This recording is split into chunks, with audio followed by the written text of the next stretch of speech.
the special episode of Gadget Talk. Gadget Talk, let's go. Oke. Karena ini adalah episode spesial di podcast Rumah BUMN Medan. Jadi kali ini Rumah BUMN, kebetulan kita berdua hostnya, akan berbicara sesuai dengan pandangan kita sebagai seorang Gen Z Talk.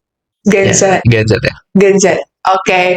Nah, jadi karena Gen Z ini kan baru memasuki usia 20-an. Iya, betul ya. Range-nya itu ya, sekitar 20 sampai 25 gitu ya. Nah, 25 atau 26 kayak udah paling tua lah ya. Ya, sekitar 19 pun masih ada. Iya, sedang itu sebelum 20 lah. Nah, karena mereka memasuki usia menuju dewasa, kita pun demikian. Akhir-akhir ini nih, betul. Sebagai seorang fresh graduate itu kebanyakan mostly pasti merasakan yang namanya quarter life crisis, gitu ya. Kalau aku pribadi sempat merasakan, kamu sebagai seorang Gen Z pernah merasakan quarter life crisis juga? Kalau kita mah, ya namanya Gen Z ya, life quarter crisis itu benar-benar it's real guys, it's real. Karena apalagi kita namanya baru selesai pendidikan gitu ya, baru selesai S1, benar-benar dihadapkan dengan realita bahwasanya dunia setelah perkuliahan itu tidak seindah itu gitu. Karena kalau kita dulu bayangannya paling berat itu kerjaan skripsi itu udah paling ini, ternyata pas pada saat lulus, wah itu realitanya benar-benar menampar di depan. Gitu ya. Iya sih, karena sebenarnya quarter life crisis itu nggak selalu setelah dunia perkuliahan. Ada yang di tengah-tengah usia 20-an, ada yang setelah usia 20-an gitu merasakannya. Nah, tapi mostly emang kebanyakan Gen Z nih adalah tipe-tipe yang bingung kan, gak tahu mau kemana, arah tujuannya. Aku juga demikian. Jadi kebanyakan juga merasakannya setelah dunia perkuliahan gitu. Kalau Fajar sendiri, apa yang Fajar rasakan waktu merasakan quarter life crisis itu? Oke, apa yang aku rasain ketika ngalamin life quarter crisis itu, ya pukulan pertama pada saat yang betul-betul saya ingat itu Kak, itu pada saat orang tua saya jatuh sakit. Nah, jadi ketika pada saat itu kebetulan mungkin sedikit cerita, pada saat itu saya harus mengemban suatu amanah, itu ada di ketua himpunan. Pada saat itu kita ya mengira bahwasanya ya semua akan berjalan dengan rencana gitu, karena memang kita punya plan dari awal gitu kan ya, sebagai mahasiswa aktif nanti pada saat lulus harus tepat waktu, harus kumlot gini-gini dan cepat dapat kerja gitu. Dan sebelum lulus kuliah itu sudah dihadapkan dengan pukulan pertama bahwasanya tidak semua keadaan itu ideal ternyata, dimana pada saat itu ayah saya sakit bertepatan dengan beberapa langkah lagi atau beberapa waktu lagi itu kita ada project besar gitu yang harus saya laksanakan. Dan di situ saya belajar bahwasanya nggak semua keadaan itu yang kita inginkan itu terjadi gitu. Kadang ada hal-hal eksternal yang nggak bisa kita kontrol, itu datang gitu aja gitu. Dan itu harus mengorbankan beberapa project yang harusnya dilaksanakan, dieksekusi, ternyata tidak bisa gitu. Dan itu betul-betul yang belajarnya lumayan panjang, sempat nyesel juga kayak kenapa nggak bisa kita buat. Ternyata memang tidak semua keadaan bisa kita paksakan gitu. Berlanjut dari situ, ketika ayah saya sakit, bahkan ketika beberapa langkah lagi itu saya mau lulus dengan mengejar predikat cum laude tadi, itu juga harus gugur karena ya concern kita tetap yang prioritas tetap keluarga gitu. Tetapi pada saat itu yang saya ingat benar-benar dari kebetulan saya punya abang, dan abang saya tuh punya pesan, apapun yang terjadi, apapun masalah yang dihadapin, utamakan keluarga gitu. Dan itu yang betul-betul membekas di diri saya, betul-betul yang apapun yang mimpi besar saya ini ya kayak tuju gitu. Tapi ketika ada terjadi sesuatu hal pada keluarga kita harus mengutamakan keluarga kita gitu. Itu sih ya. Benar sih. Jadi memang Kak Dara, iya, pernah sih juga. Namanya quarter life crisis kan tiap orang merasakannya iya beda-beda ya. betul. Ada yang merasakan karena health inilah, karena keadaan, atau karena dianya yang bingung harus mulai dari mana. Semua pasti merasakan fase itu gitu. Ada yang duluan merasakan, ada yang terlambat merasakan, banyak sebenarnya macam-macam ya tipenya. Nah kalau aku pribadi, karena saat itu aku merasa aku cukup anak yang cukup aktif, memang nggak aktif di kampus, nggak aktif di kuliahan, tapi aktif di luar kuliahan, penuh dengan kegiatan gitu ya. Jadi sempat waktu ngampus tuh sempat mungkin keduluan teman dalam pengajuan judul dan lain-lain gitu ya, karena padatnya jadwal, sehingga aku dapat dosen yang mungkin lumayan berat, dan situ mungkin cobaan aku sempat doa juga sih waktu 2023. Aku sempat doa nggak apa-apa tahun ini dibuat capek, tahun depan dikurangin karena mau fokus skripsian, dan terjadilah hal ini. Karena terwujud ya? Iya terwujud, karena jadinya fokus ke skripsi, tapi ya itu tadi, karena dosennya juga raja terakhir, sulit mengejar gitu ya, ditambah tekanan di mana teman-teman semua udah duluan, ada yang duluan sempro, duluan semha sidang lain-lain, itu ngebuat kita kayak kok kita nggak maju-maju ya, kenapa ya segini ya gitu, perasaan kita udah tertinggal. Iya, nah sampai, dan aku belajar banyak sih di fase itu, Jar. Aku nggak tahu ya sebenarnya saat ini aku udah melewati itu atau belum, tapi fase saat itu tuh aku merasakan aku belajar banyak sekali karena apa ya? Karena aku terlalu fokus ke tujuan aku nggak melihat di sekeliling aku gitu loh. Sebenarnya banyak hal yang bisa aku lakuin dulu sambil menunggu, sambil berjalan menuju tujuan aku itu. Sesambilan gitu. Iya, sesambilan gitu lah. Sampai akhirnya aku merasa kayak, oh aku terlalu fokus nih ke tujuan sampai ngebuat diri aku tuh tanpa sadar lupa sama beberapa hal yang seharusnya bisa aja aku lakuin sambil mengisi waktu untuk kosong tadi. Iya, waktu kosong untuk nunggu jadwal dosennya kak, apa gimana kak, nggak, daripada terpuruk kayak gini gitu kan. Aku tuh sampai nggak mau ketemu sama orang loh, saking udah nggak mau ketemu. Gitu ya. Bahkan kalau ditanya, saya sesensitif itu, kalau ditanya kapan sempro aja aku bisa semarah itu. Padahal cuma sempro kan, tapi bisa semarah itu karena tekanan di sekitar juga kayak gitu. Jadi akhirnya aku mulai kayak aku harus coba beberapa hal juga yang ternyata nggak bisa dilewati. Itu bisa apa ya? Kalau dilewati sayang aja gitu. Kita nggak ngeliat di skill kita, cuma ngeliat sampai tujuan doang. Dan akhirnya aku bukan mensampingkan tugas akhir aku, tapi lebih ke aku selesaikan tugas akhir aku sambil menunggu jadwal. Nah, selama proses periode menunggu jadwal kapan bimbingan dan lain-lainnya itu, aku usahain untuk ketemu sama orang-orang banyak, memulai hal yang mungkin belum pernah pikiran nih sebelum aku bisa buat hal baru gitu ya, dunia baru gitu. Iya, dan aku ketemu orang tuh bukan ketemu orang biasa kayak kita gini, enggak. Aku ketemu teman-teman tuli, ketemu anak kebutuhan khusus, sama teman penyintas kanker gitu. Karena aku belajar bahwa oh ternyata ya mereka yang terakhir tuli itu sebenarnya juga punya warna sendiri gitu kan, harapan sendiri untuk mereka. Jadi aku kayak ternyata apa yang ada di masa kita tuh nggak seberat itu juga loh. Ketemu sama mereka yang punya background yang luar biasa, ternyata lebih berat gitu ya. Kalau itu aku mungkin aku bakal lebih berat gitu, belum tentu aku bisa ngejalani gitu kan.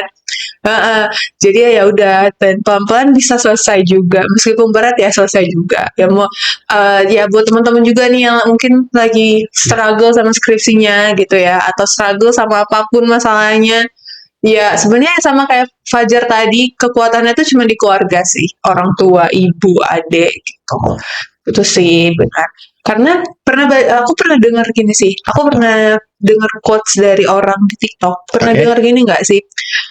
Kita tuh kalau kita baca Google Maps, terus kita kelewatan jalan, kan Google Maps gak nyuruh putar balik kan, tapi dia bakal nyuruh kita tuh masuk ke jalan yang lebih tetap mengarah ke tujuan kita. Iya betul. Walaupun caranya agak lain gitu. Mungkin jalannya jauh lebih berbeda. Dan itu aku percaya. Di situ aku kayak, oh iya sih, mungkin kalau aku lewat jalan yang sebelumnya, entah aku jatuh, lubang, hal buruk bisa terjadi gitu. Nah, tapi ternyata pas aku lewat jalan kedua yang mungkin jauh lebih panjang, memang disediain gitu tapi ya. Memang disediain sama Google Maps, tapi ternyata di dalam jalanan tuh penuh orang-orang yang bahagia, penuh tukang bunga gitu-gitu, penuh dengan hal-hal yang ngebuat kita jauh lebih bersyukur meskipun jauh lebih panjang jalannya tapi tetap sampai tujuan gitu. Betul. Yang penting jangan nyerah aja sih. Don't give up. Karena Gitu. kita memang gitu salah satu kunci ketika ngehadapin life quarter crisis itu ya aku keinget apa tuh? satu quotes yang memang ini salah satu penguat juga di aku kemarin pas ngadepin ini. Aku pernah dengar satu video dan quote dari Panji Pragiwaksono bahwasanya ketika kita dihadapi suatu masalah, mau itu seberat apapun itu masalahnya, ya kita nggak semua masalah itu harus kita selesaikan. Gitu. Kadangkala ada beberapa masalah itu yang memang ya dia bakal selesai, dia pasti bakal selesai. Tapi mungkin caranya nggak sesuai dengan apa yang kita mau, gitu. Caranya nggak sesuai dengan apa yang mau kita harusnya selesai tuh gini nih. Gitu. Mungkin nggak semua kayak gitu, tetapi ya yakinlah semua kawan-kawan, pasti semua masalah itu bakal selesai dan terlewatkan kita. Kita hanya perlu untuk tetap kuat, tetap bertahan dan masalah itu bakal lewat gitu. Jadi ya jangan berpikir ketika ada suatu masalah kita nggak langsung berpikir buruk nih. Ya kita nggak apa-apa nyiapin skenario terburuk, tetapi untuk mengantisipasi, bukannya hanya takut melihat masalah ke depan itu langsung down, langsung aku nggak kuat nih, kita lari dari itu gitu. Jadi kalau ada badai di depan, dididiknya ya, kalau ada badai di depan ya kita harus lari ke badai itu, karena itu bakal ya cepat kita lewatinya makin baik gitu. Gitu sih. Emang kalau mungkin orang-orang berada di fase quarter life crisis tuh kadang emang nggak mau dengar nasihat. Itu benar kadang karena mereka tuh pengen dimengerti aja gitu. Dan jangan suruh mereka juga untuk ngobrol, bicara karena susah. Betul. Ya kan? Karena bingung. Mereka bingung tuh. Mereka mau ya apapun mereka bingung. Mereka cuma pengen udah selesai aja nih masalah gimana. Jadi biasa tuh mereka akan nemui cara mereka sendiri sih masing-masing. Mereka cuma pengen minta untuk ditemani aja. Gitu. Jangan dipaksa mereka buat cerita gitu. Mereka akan cerita sendiri sih nantinya. Kalau aku gitu. Kalau Fajar itu tips ya berarti ya. Kalau ada di life quarter crisis itu gak semua harus diomongin langsung diungkapin gitu. Kadang kalanya itu kita butuh teman aja gitu. Dan salah satu temanku ada yang ketika aku lagi down-downnya kemarin, ya dia cuman bilang aku nggak tahu apa yang bisa menyelesaikan masalahmu. Cuman ketika kau bingung, aku ada di sini, ada di samping kau, dan ya nggak apa-apa, kita sama-sama bingung gitu, sama-sama di titik hitam ini. Yang penting kau nggak sendiri gitu. Jadi ketika kita udah mulai ya masalahnya agak reda, masalah agak lewat, agak bisa ngobrol sedikit, aku di situ gitu. Jadi nemenin itu salah satu kunci yang penting gitu. Jangan tinggalin teman-teman kalian yang mungkin lagi down atau gitu. Jadi emang apalagi kalau misalnya ada yang ngasih advice, udahlah, namanya juga hidup. Gak bisa guys. Selesai. Kali namanya hidup juga naik turun. Maksudnya bukan hal itu tuh nggak baik. Baik, cuman untuk belum timingnya gitu ya. Ada di quarter life crisis nih, based on our experience gitu ya. Agak sulit menerima advice karena merasa bahwa dunia tuh nggak adil gitu. Ada beberapa orang yang berada di situasi seperti itu ada. Jadi mereka akan minta advice sendiri kok kalau mereka memang udah butuh, atau mereka akan cerita sendiri kok kalau mereka sudah siap cerita gitu ya. Jadi temani aja mereka mau makan bakso temenin gitu, atau mereka butuh teman cerita tiba-tiba ya silahkan gitu aja sih. Jadi emang quarter life crisis tuh pasti menyerang setiap orang ya. Dan walaupun dengan masalah berbeda-beda, case-nya berbeda-beda. Ada yang di zona nyaman aja gitu, merasa dia quarter life crisis agak telat gitu ya. Agak telat. Ada yang merasa nggak tahu nih harus arahnya kemana, kok kayak karirnya nggak ada kemajuan gitu. Banyak sih sebenarnya quarter life crisis itu gitu. Jadi teman-teman semua di sini harapannya sih kalau nantinya gitu ya merasakan itu, cuman pengen bilang bahwa ya fase itu pasti ada, itu selalu ada gitu. Dan kita nggak pernah tahu durasinya berapa lama ya, Betul. Jar. Ada yang setahun, ada yang Tahun-tahun, tahun-tahun, ada yang cuma bentar ada yang doang. bentar doang. Jadi emang itu tuh tiap orang berbeda-beda sih case-nya gitu. Oh iya Kak, tadi kan udah tips itu tuh untuk nemenin orang yang memang lagi ngadepin life quarter crisis. Nah, ini juga mungkin bisa jadi sedikit tips buat kamu-kamu yang lagi ngerasa, oh ini aku lagi di fase ini bang, ini aku lagi di fase ini Kak. Ada salah satu juga yang betul-betul ngebantu aku untuk ngadepin life quarter crisis itu, salah satunya itu memahami soal atau stoik ya, stoik. Oh, stoicism. Filosofi soal stoik itu ya walaupun orang sekarang bilangnya hype, cuman itu kalau di aku pribadi ya benar-benar ngebantu juga gitu. Salah satunya ada salah satu poin yang memang ngasih tahu atau ngasih apa ya pembelajaran diri kita sendiri tuh ada beberapa hal yang memang ya itu di luar kuasa kita gitu. Kita lebih bagus fokus sama apa yang bisa kita kontrol gitu. Jadi ya dari awal kita harus menyadari bahwasanya memang life quarter crisis itu memang ada. Jadi ketika kamu ngerasain hal-hal yang betul-betul beruntun gitu ya, masalahnya kok ini ada terus nih masalah gitu ya, kita harus sadarin oh ini memang fasenya gitu. Jadi lebih cepat kita sadar, lebih wise kita untuk ngambil decision tertentu gitu. Dan ketika kita cuma bisa apa ya, ini kan masanya betul-betul pelik ya gitu. Jadi kita bisa ngalokasikan energi buat tenangin diri, jangan ambil keputusan ketika marah, jangan memberikan janji ketika lagi senang, jangan. Dan kita betul-betul apa ya bijaklah menggunakan energi kita, harus tenangin dulu dan berpikir apa yang bisa kita apa ya kontrol ya. Kalau hal-hal yang di luar itu kita nggak bisa gitu. Jadi tetap tenang, masalah ini bakal lewat, kamu pasti bisa gitu. Oke, mungkin itu ya Kak. Ya, itu dia dari tips dari kita berdua sih. Kita juga belum tahu nih udah melewati fase itu atau enggaknya. Kan kita nggak tahu tiba-tiba nanti. Kita ngobrol-ngobrol aja. Betul. Sharing aja. Session bareng sama teman-teman Genjet di luar sana juga, sobat UMKM.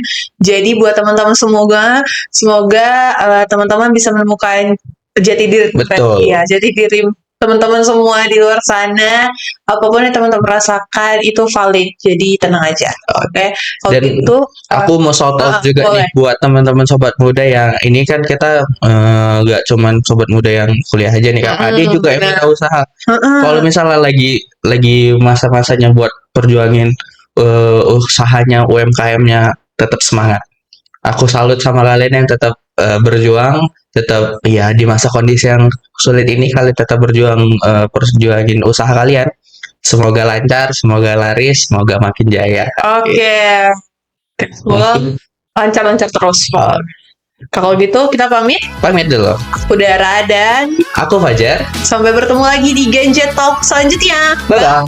Peace out.